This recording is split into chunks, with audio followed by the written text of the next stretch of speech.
하나님 아버지, 오늘도 주의 말씀을 전하고 들을 때에 하나님이 우리에게 주시는 영감으로 받고 깨닫는 지혜와 영역이 있도록 도와주시옵소서. 오직 성령께서 우리 안에 말씀하시고 가르치셔서 하나님의 마음과 생각의 깊은 것을 깨닫게 하여 주시고 우리에게 주고자 하시는 가장 귀하고 높은 것을 사모하고 꿈꾸는 우리 모두가 되도록 도와주시옵소서. 믿음으로 헌금한 손길들의 복을 주시고 저들의 믿음이 하나님의 마음과 생각에 합하도록 도우사 저들이 행한 모든 일이 주 앞에 멸류관이 되도록 축복하여 주시옵소서. 예수님의 이름으로 기도하였습니다. 아멘.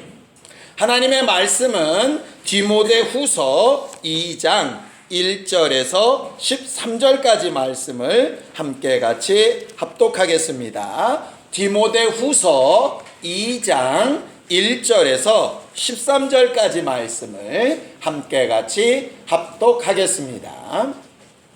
함께 읽습니다. 시작. 내 아들아, 그러므로 너는 그리스도 예수 안에 있는 은혜 가운데서 강하고 또 내가 많은 증인 앞에서 내게 들은 바를 충성된 사람들에게 부탁하라. 그들이 또 다른 사람들을 가르칠 수 있으리라. 너는 그리스도 예수의 좋은 병사로 나와 함께 고난을 받으라. 병사로 복무하는 자는 자기 생활에 얽매이는 자가 하나도 없나니 이는 병사로 모집한 자를 기쁘게 하려 함이라. 경기하는 자가 법대로 경기하지 아니하면 승리자의 관을 얻지 못할 것이며 수고하는 농부가 곡식을 먼저 받는 것이 마땅하니라. 내가 말하는 것을 생각해보라. 주께서 범사에 내게 총명을 주시리라. 내가 전한 복음대로 다윗의 씨로 죽은 자 가운데서 다시 살아나신 예수 그리스도를 기억하라. 복음으로 말미암아 내가 죄인과 같이 매이는 데까지 고난을 받았으나 하나님의 말씀은 매이지 아니하니라. 그러므로 내가 택함 받은 자들을 위하여 모든 것을 참음은 그들로 그리스도 예수 안에 있는 구원을 영원한 영광과 함께 받게 하려 함이라. 미쁘다 이 말이여, 우리가 주와 함께 죽었으면 또한 함께 살 것이요 참으면 또한 함께 왕노로 탈 것이요 우리가 주를 부인하면 주도 우리를 부인하실 것이라. 우리는 미쁨이 없을지라도 주는 항상 미쁘시니 자기를 부인하실 수 없으시리라. 아멘. 성경은 하나님을 가르쳐 미쁘신 하나님이라고 그렇게 가르쳐 말합니다. 오늘 우리가 읽은 마지막 절, 우리는 미쁨이 없을지라도 주는 항상 미쁘시니 자기를 부인하실 수 없으시리라. 미쁨이라는 말을 우리가 이제 잘 쓰는 말은 아닌데, 이게 뭐 밉고 예쁘다 뭐 이런 말이 아니라 믿음이라는 말이죠. 믿음직하다 이런 말입니다. 우리에게는 믿음직한 부분이 없을지라도. 왜 믿음직하지 못할까요? 연약함 때문입니다. 물론 악해서 믿음을 배신하는 경우도 있지만 그런 것보다는 우리가 일단 약해요. 그래서 정직하게 얘기하는 일을 두려워하기도 하고요. 모르면 모른다, 알면 안다, 그런 걸 제대로 얘기하기도 참 쉽지 않습니다. 또 내가 약속한 것을 반드시 지켜야 되는데 할 수 없는 상황이 됐을 때 그걸 호소하니 드러내고 잘못되었다고 얘기하는 걸 인정하는 것에도 꽤 큰 용기가 필요하죠. 언제 아느냐? 여러분들한테 제가 뭘 질문을 할 때 여러분들의 반응을 보면 압니다.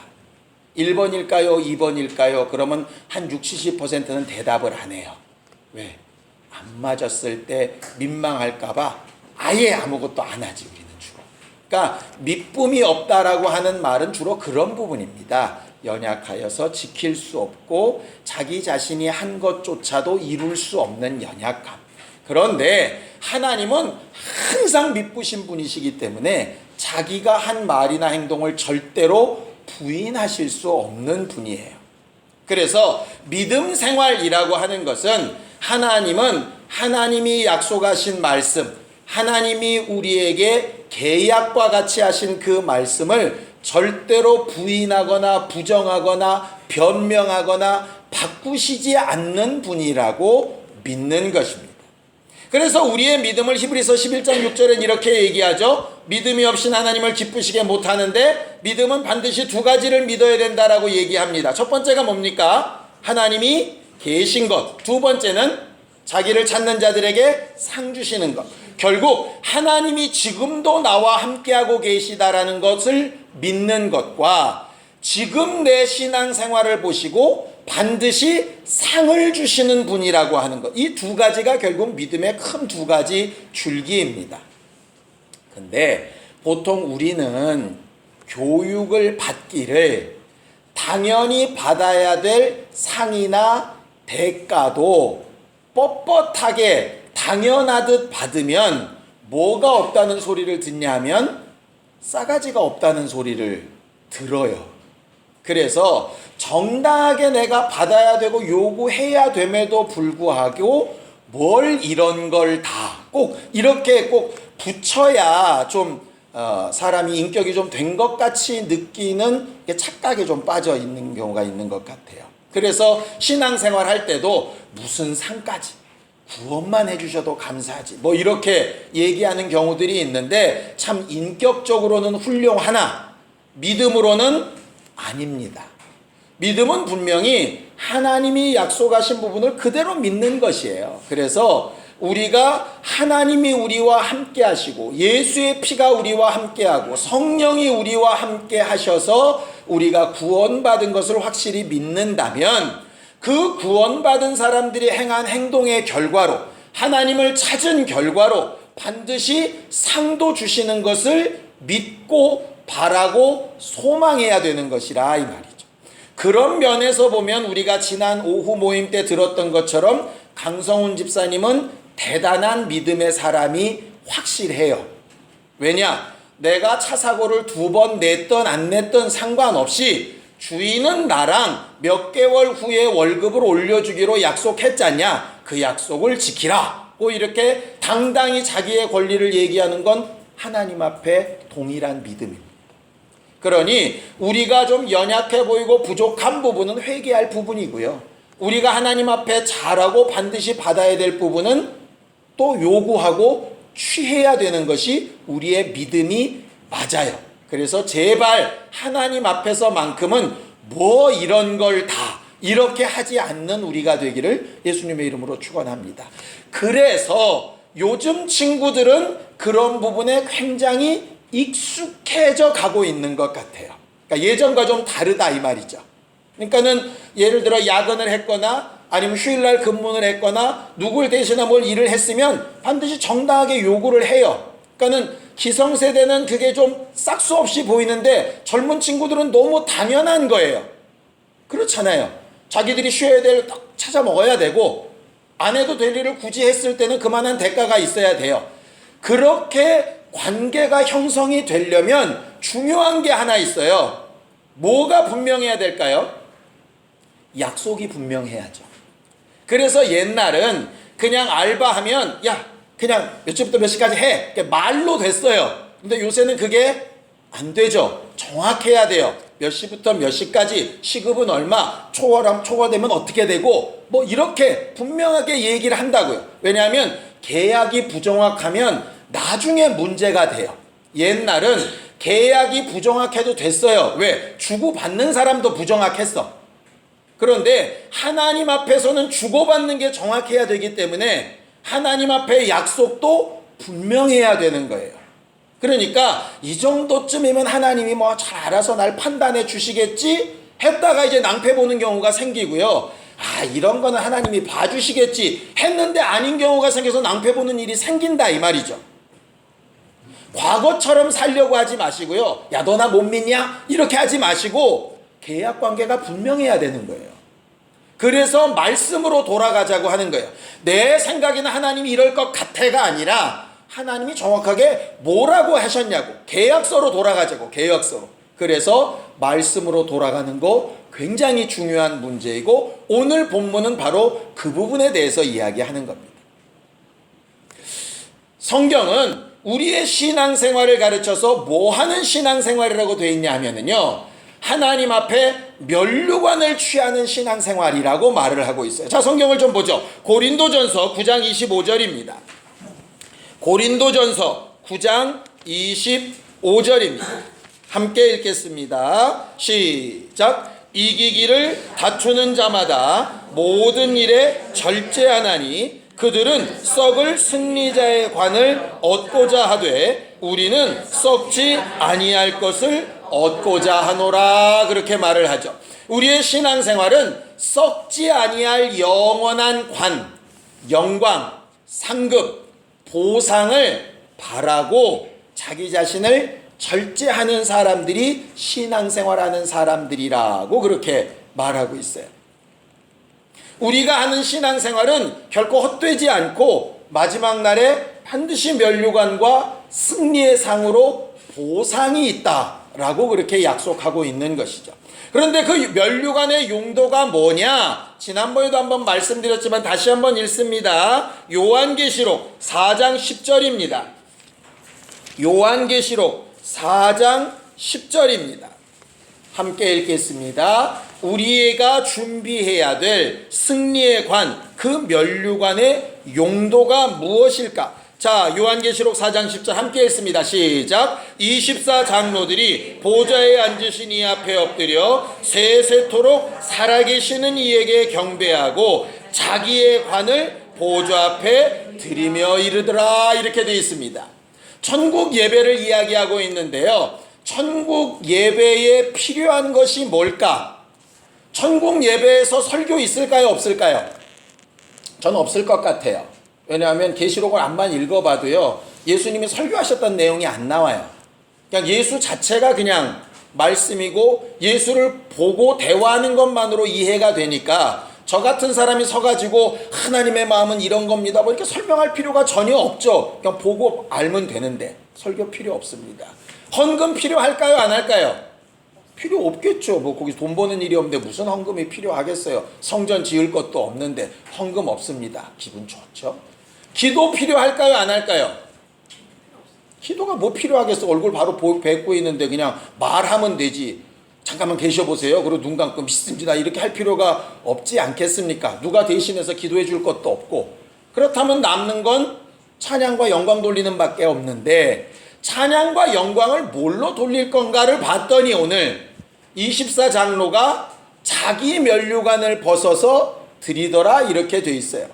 이 영광과 이 보상이 누구로부터 온 것이냐면 하나님으로부터 왔다는 것에 대해서 영광 돌리는 퍼포먼스로 자기 면류관을 내놓고 예배하더라 하는 것이죠.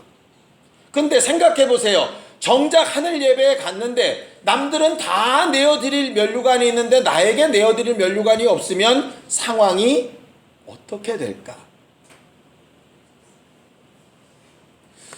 성경은요, 이 비슷한 비유를 구약부터 얘기를 합니다.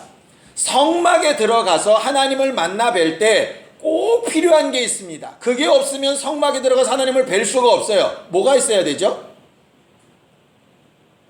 성막에 들어가서 하나님 뵐 때 뭘 갖고 들어갑니까? 짐승의 피요. 예, 뭐 이렇게 이래가면서 짐승의 피가 없이는 못 들어가죠. 그래서 전에 비둘기의 피까지라도 어쨌든 피를 뿌리고 들어가야 가능해요. 그래서 피 없이는 들어갈 수 없는 것이 성막의 제사였어요. 이스라엘 사람들이 민수기에 보면 이렇게 인원을 셉니다. 인원을 세고 나서 이스라엘의 계수에 든 사람들은 계수에 들었다라는 자격 조건으로 반드시 해야 되는 일이 있었습니다. 성전에 들어갈 때 뭘까요?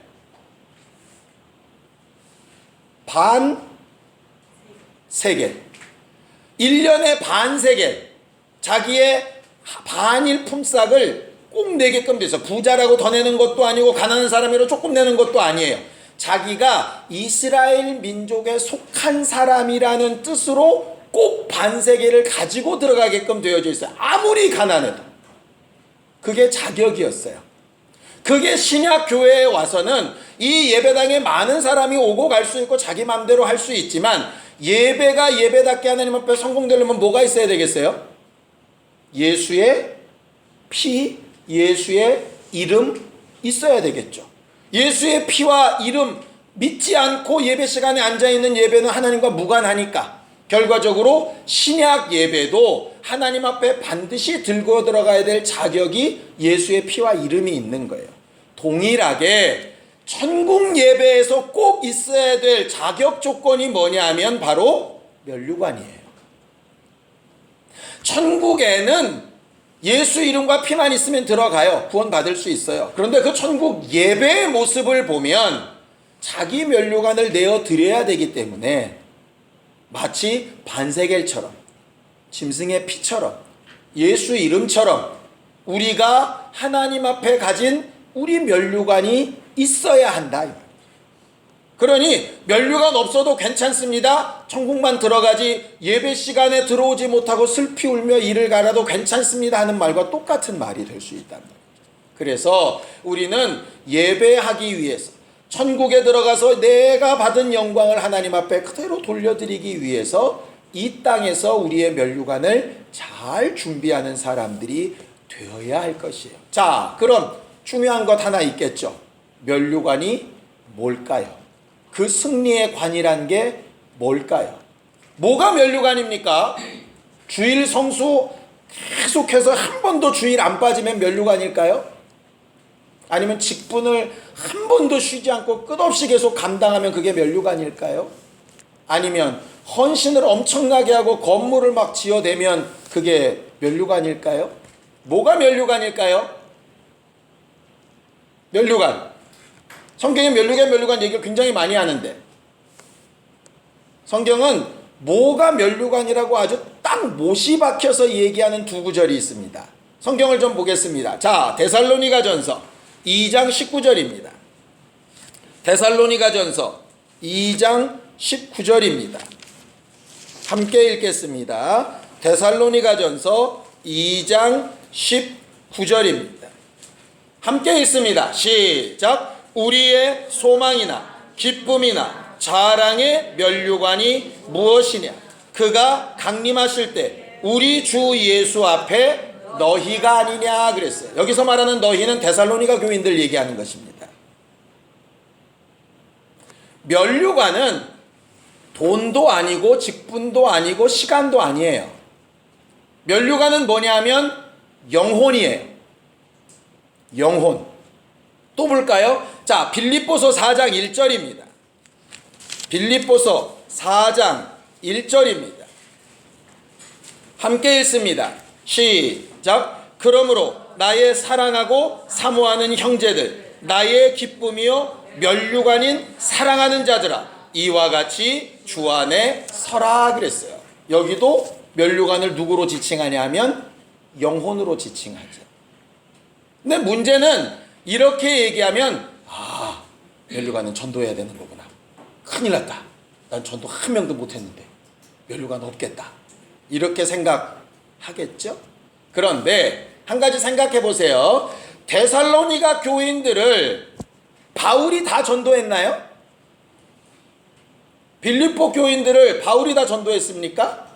신기하게도요. 베레아 교인이라 그러면은 좀 이해가 돼요. 왜냐하면 베레아는 워낙 신사적이어서 바울의 말을 잘 받았으니까. 근데 빌립보는 어떤 곳이냐? 처음 갔는데 예배할 데가 없어서 자주장사 루디아 만나고 그 다음에 간수장 만나고 그 두 명만 전도해 놓고서는 전도한 사람이 없어요. 데살로니가 교회는 잘 아시죠? 갔더니 하도 난리를 쳐가지고 전도도 못하고 쫓겨나왔어요. 그래서 베레아 갔더니 야, 베레아 사람 데살로니가 사람보다 훨씬 낫더라 이렇게 얘기할 만큼 바울이 전도한 장소 중에서 제일 효과가 없었던 두 곳이에요. 그런데 거기를 가르쳐서 자기 면류관이래. 그러면 갑자기 소망이 확 생기죠. 이게 그러면 데려다가 전도를 못 시켜도 면류관이 되기는 되나 보다. 맞아요. 그래서 오늘 본문에 얘기하는 겁니다. 자, 2절 보겠습니다. 디모데후서 2장 2절입니다. 함께 읽습니다. 디모데후서 2장 2절 시작. 또 내가 많은 증인 앞에서 내게 들은 바를 충성된 사람들에게 부탁하라. 그들이 또 다른 사람들을 가르칠 수 있으리라 그랬어요.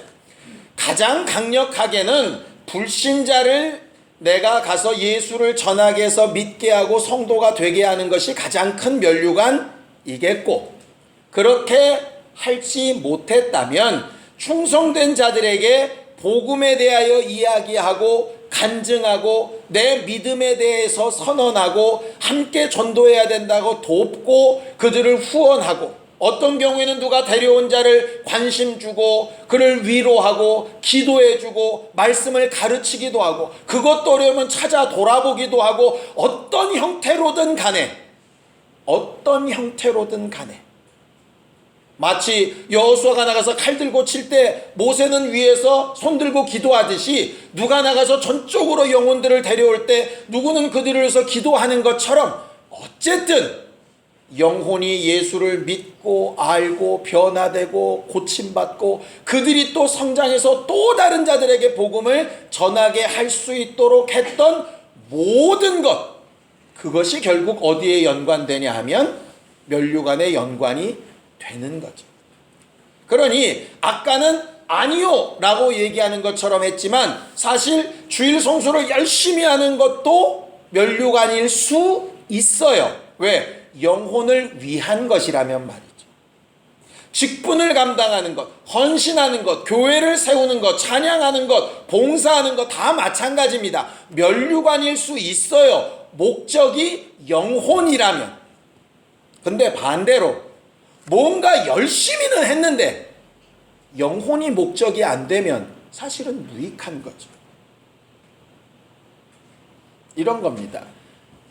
직장생활 나간 남자가 새벽부터 밤중까지 열심히 합니다. 굉장히 바빠. 잠깐 말도 못 붙일 또 이리저리 왔다 갔다 막 돌아다니고 굉장히 바쁜데 사실은 회사에는 하나도 유익이 없어. 그냥 자기만 바빠. 그러면 그거는 아무런 무익한 거잖아요, 사실은. 결과적으로 우리가 하는 수고와 애씀과 모든 것이 어디에 연결될 때냐면 영혼에 연결될 때라는 말이에요. 그래서 우리의 모든 관심이 어디에 있을 때 면류관이 될 가능성이 있느냐면 영혼에 관심이 있을 때예요. 근데 그게 생각보다 쉽지 않아요. 생각보다. 이런 거죠. 그러니까 제가 설교자로서 제가 설교하는 이유는 간단합니다. 여러분들 영혼이 하나님을 오해하지 않고 더 잘 믿고 더 잘 의지하고 삶이 변하고 예수 믿는 기쁨을 누리고 그 기쁨을 다른 이들에게 얘기할 수 있게끔 그렇게 행복하게 만들기 위해서 설교하는 거예요. 그런데 설교하는데 차후간에 졸아 누가 그러면 마음이 안타깝고 이래야 되는데 그렇게 생각이 드는 게 아니라 목소리가 점점 핏대가 높아져. 소리를 막 지르고 막 한마디 하고 싶어. 예배를 그딴 식으로 하면 이렇게 하면 나는 내 기분은 시원하고 좋은데 내 열심은 끝내주는데 사실은 영혼을 위한 건 하나도 아닌 거예요. 차라리 조용히 불러서 너무 피곤하시죠. 얼마나 피곤하시면 그러시겠어요. 아까 말씀 다 못 들으셨죠. 제가 다시 말씀드릴까요? 뭐 이렇게 얘기해야 정상 아니겠습니까? 그 사람은 싫어할지 모르겠지만 어쨌든 그런데 그게 쉽지 않다니까요. 예배가 지금 어떤 시간인데 막 이렇게 되기가 쉬운 거예요. 그러다 보니까 정작 중요한 영혼이 관심에서 사라져. 그리고 뭔가 하는 게 우선이 돼버리는 거예요. 그런 경우가 꽤 많이 있어요. 그래서 우리가 정말 하나님 안에서 제대로 된 승리하는 영적 생활을 맛보기 위해서 가장 머릿속에 두고 마음속에서 놓치지 말아야 될 부분, 바로 면류관은 영혼이라고 하는 사실이에요. 그런데 그 영혼을 얻는 면류관, 그 면류관을 제대로 얻기 위해서 꼭 필요한 것은 오늘 성경 본문에 뭐라고 하냐면 5절에 경기하는 자가 법대로 경기하지 아니하면 승리자의 관을 얻지 못한다 그랬어요. 법대로 하지 아니하면. 그럼 결과적으로 영혼을 위하고 영혼을 구하고 내 면류관을 만드는데도 어떤 법이 존재한다는 것 아니겠어요? 그 법이 뭘까? 오늘 사도 바울은 1절과 4절의 두 가지 조건을 얘기합니다. 자, 1절을 읽겠습니다. 디모데후서 2장 1절입니다. 함께 읽습니다. 시작. 내 아들아, 그러므로 너는 그리스도 예수 안에 있는 은혜 가운데서 강하고 그랬어요. 승리하는 예수 그리스도의 좋은 군사, 승리의 관을 쓰는 좋고 강하고 훌륭한 군사가 되려면 뭐에 강해야 되냐면 은혜 가운데서 강하고 이렇게 되어 있어요. 일반 군인들은 뭐가 강해야 강하고 좋은 군인일까요? 전투력이 강해야죠. 총 잘 쏘고 그 다음에 무술 잘하고 뭐 이래야죠. 군인도 다 같은 군인이 아닙니다. 그냥 행정 보는 군인도 있고요, 운전하는 군인도 있고요, 저처럼 군악대였던 군인도 있고요, 공수부대도 있고 해병대도 있어요. 제가 늘 궁금했던 게 공수부대랑 해병대랑 싸우면 누가 이길까? 이게 제일 궁금했는데요. 언젠가 그 답을 구했어요. 공수부대 10명이랑 해병대 3명이 싸우는데 공수부대 10명이 졌어요. 그러니까 우리나라는 확실히 해병대가 세요. 뭐 이 말을 들으면 공수부대가 잡으러 올지 모르겠어요. 확실히 세요. 그러니까 그들은 뭐에서 강해야 되면 어떻든 전투력에서 강해야 돼. 그러면 그리스도의 군사는 뭐에서 강해야 되냐? 말빨이 세야 될까? 아니에요. 은혜에서 강해야 되는 거예요. 다른 거 강한 게 필요 없어요. 해병대가 뽀얀 걸로 강하다 그러면 아무 상관이 없잖아. 그거는 예수 믿는 사람은 은혜가 강해야지 다른 게 강한 건 별로 의미가 없는 거예요. 전투병은 총 잘 쏴야지 글씨를 너무 이쁘게 잘 써. 그거는 아무 무의미한 것과 똑같이 예수 믿는 군사가 승리의 면류관을 얻을 때 가장 강해야 될 부분은 어디냐면 은혜예요. 내가 은혜 받는 일에 제일 강해야 되고요, 내가 은혜 베푸는 일에 제일 강해야 돼요. 그러니까 은혜가 충만하지 않으면 이미 강하고 승리하는 군사, 승리의 관을 쓴 사람은 거리가 먼 거예요. 옷은 멋지게 입었을지 몰라도 훌륭한 군사가 아닌 거죠. 두 번째는 뭐냐? 은혜에 강하면 이런 거죠. 은혜에 강하다 보니까 내가 잘못해도 주님의 용서, 제가 잘못해도 주님의 용서, 그러니까 좋은 게 좋은 거야, 흐리멍텅 물렁물렁 뭐 이렇게 될 것 같잖아. 그러니까 그 다음이 있는 거예요. 자, 4절입니다. 함께 읽습니다. 시작. 병사로 복무하는 자는 자기 생활에 얽매이는 자가 하나도 없나니 이는 병사로 모집한 자를 기쁘게 하려 함이라 그랬어요. 무슨 얘기냐면 훌륭한 군사는 은혜 가운데서 강해야 되고 반대로는 하나님의 말씀에 매여 있는 사람이어야 된다는 거예요. 자기 스스로에게 매인 사람이 아니고. 직장 생활하는 사람들이 그렇죠. 왜 꼭 출근 시간 지켜야 되고 퇴근 시간 지켜야 됩니까? 직장 생활을 하려면, 사표 던지려면 상관없어요. 내 맘대로 하면 돼. 그런데 이게 직장 생활을 해서 직장 생활에서 나오는 월급을 받는다는 것 자체가 뭐냐면 내가 내 맘대로 잘 수 있고 쉴 수 있고 친구 만날 수 있는 시간을 내가 매여서 그것을 회사를 위해서 썼기 때문에 거기에 대한 당연한 보상으로 내가 받는 거잖아요. 하나님이 주시는 보상도 마찬가지란 얘기예요. 승리의 면류관이라는 얘기가 내 스스로가 하나님의 말씀 때문에 보상과 소망을 따라서 매인 것이 결국 열매가 되는 것이라 이 말이죠. 나는 쓰러지고 망하지 않기 위해서 은혜 가운데 충만해야 되지만 내 삶은 말씀에 매여야 하는 거예요. 근데 말씀에 매여 살다 보면 제대로 할까요? 못할까요? 당연히 우리는 또 못하겠죠. 그러니까 뭐에 또 강해야 되겠어요? 은혜 가운데 강해야죠. 그리고 또다시 말씀에 매여야 되는 거예요. 마치 실수해서도 또다시 해야 되는 것처럼, 내가 늦잠을 잤어도 죄송합니다 하고 또 나가야 되는 것처럼. 안 나가려면야 괜찮지, 까짓 거 뭐 전화 끊어버리고 안 받으면 되지. 그런데 죄송합니다 욕 좀 들어 먹을지라도 꾹 참고 계속 다니려면 해야 되는 것과 마찬가지란 말이에요.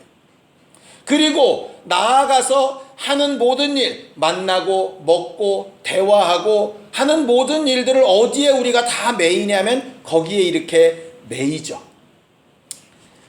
직장 생활 하시는 분들, 특별히 아침에 제가 고은주 집사님 예를 들었는데요. 고은주 집사님은 일주일에 점심 먹는 시간이 정해져 있겠죠? 저녁 먹는 시간이 정해져 있을 거예요. 사무실에 갔더니 이렇게 일과표가 있는데요. 참 신기하게도 몇 시 회의, 몇 시 뭐 이런 거는 별로 없고요. 몇 시에 누구랑 식사, 몇 시에 누구랑 식사 이런 기록만 쫙 있더라고. 갔더니 그래서 이분은 근무를 하러 다니는 걸까? 밥을 먹으러 다니는 걸까? 근데 그분은 사실 밥 먹는 게 일이에요. 왜? 증권회사 지점장 만나서 밥 먹고 무슨 회사 전무 만나서 밥 먹고 왜냐면 밥 먹는데 사실은 먹는 거에서 관계 형성돼서 일을 해야 되는 거니까. 그죠? 남들이 볼 때는 밥 먹는 것 같은데 그건 일인 거죠. 은행 창구 직원이 볼 때는 한량 같을지 몰라요. 나는 맨날 고객들 상대해가지고 전표 찍고 있는데 이게 과장 가가지고서 맨날 돌아다니면서 사우나하고 골프 치고 막 이런 것 같아. 근데 사실은 그건 그의 일이고 이건 이의 일인 거예요. 마치 제가 영혼들을 살리는 일을 위해서 말씀을 막 집어파면서 여기서 열변을 토하는 이 일을 하는 것처럼 여러분들은 나가서 밥 먹고 사람 만나고 일하고 공부하고 친구 만나고 그러면서 결국 복음을 말하고 보이고 증거하고 믿게 하고 이렇게 하는 일로 생명의 면류관 쌓는 거예요. 내가 더 잘하는 것도 아니고 여러분들이 못하는 것도 아니에요. 여기서 신나게 떠들었는데 영혼을 계속 실족시키면 전 잘못한 사람이고요. 여러분들은 밥만 먹으러 다녔는데 영혼을 구했으면 여러분들은 굉장히 면류관을 잘 쌓은 사람이에요. 결국 사도 바울이 지금 디모데한테 하고 싶은 얘기가 그 얘기예요. 다른 것에 매이지 말고 복음에 말씀에 매이라는 거예요. 그래서 밥을 먹든 직장을 나가든 누구를 만나든 놀러 가든 상관없어요. 자유하세요. 관심이 어디 있어야 되냐? 면류관에 있어야 되고 그 면류관은 영혼이에요. 그것만 있다면 얼마든지 상관없어요. 목사가 볼 때는 왜 저렇게 저 집사는 예배 안 나오고 놀러만 다니냐 하든 말든 여러분들의 마음의 중심이 분명하면 그렇게 면류관을 쌓아야 되는 거예요. 왜? 목사가 여러분들의 면류관을 보장해 주지 못해요. 물론 또 이 말 듣고 용기를 얻어서 다음 주부터 예배 안 나올 사람이 많을까 봐 걱정이 되기는 하는데 그래도 할 수 없어요. 옳은 건 옳은 거니까. 결국 법대로라고 하는 말은요, 규칙에 맞춰서 앉아있는 법이라는 뜻이 아니라 내 삶의 법에 영혼이 중심되어 있는 법이란 말이에요. 그러니 예수께서 어쩔 때는 성전을 다 들어엎으시기도 하고 어쩔 때는 사마리아 우물가에 가시기도 하고 어쩔 때는 죽은 장례식장에 어쩔 때는 결혼식장에 막 가시는 거예요. 바리새인들은 여긴 이래서 못 가고 저긴 저래서 못 가고 이건 이래서 못 만나고 저건 저래서 말 못하고 이럴 때 예수는 자유하시다고. 왜? 영혼이 있는 곳이라면 어디든 자유하니까. 왜? 그게 면류관이에요. 우리의 신앙생활을 그렇게 좀 바꿨으면 좋겠어요. 은혜 가운데서 강하고 말씀에 매여서 영혼을 볼 수 있는 사람들, 나를 통해서 정말 은혜가 느껴지고 예수의 복음이 전달되는 사람들, 그렇게 된다면 우리는 마지막 날 하나님의 나라에 갔을 때 각각 자기의 면류관을 주께 드리며 영광스러운 예배를 할 수 있는 사람이 될 거예요. 그렇게 영광이 충만한 예배의 성관 우리 모두가 다 되기를 예수님의 이름으로 축원합니다. 함께 같이 기도하겠습니다. 하나님 아버지, 우리는 우리에게 주신 상황과 환경과 형편 가운데 주 예수의 복음을 입으로 말하고 우리 마음속 깊은 곳에서 올라오는 믿음의 고백을 다른 사람들 앞에 선언하고 증거하며 우리의 삶으로 예수께 붙잡힌 삶, 승리의 면류관을 꿈꾸는 삶이 어떠하다는 것을 나타내 보이는 거룩한 교회들이 되게 하여 주셔서 우리를 통하여 승리의 면류관들이 생겨날 수 있도록 우리 주변의 친구들과 친척들과 아는 모든 사람들과 또 그들을 동역자로 삼아 그들을 통하여 변화되는 영혼들을 통해 아름다운 면류관들을 하나님 앞에 내어드릴 수 있는 신령한 예배 준비자들이 될 수 있도록 우리 모두를 도우시고 인도하여 주시옵소서. 이번 한 주간 살아갈 때 먹든지 마시든지 무엇을 하든지 주 예수의 이름의 영광을 위하여 주께서 베푸신 그 복음을 전달받아야 될 영혼들을 향하여 우리가 나아가 행동하는 믿음의 사람들이 되게 하여 주시옵시고 열매를 거두시는 하나님, 해산케 하신 하나님이 그 결과도 책임져 주시는 미쁘신 하나님이신 것을 우리 입술과 삶으로 고백할 수 있도록 도와주시옵소서. 예수님의 이름으로 기도하였습니다.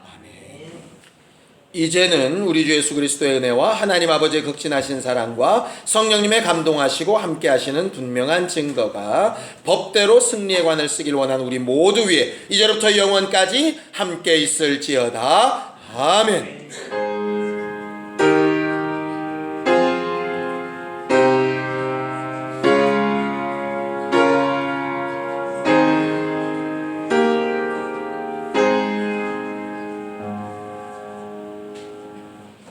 우리 예배 받으신 하나님 앞에 감사함 끝내겠습니다. 기도하겠습니다. 감사합니다.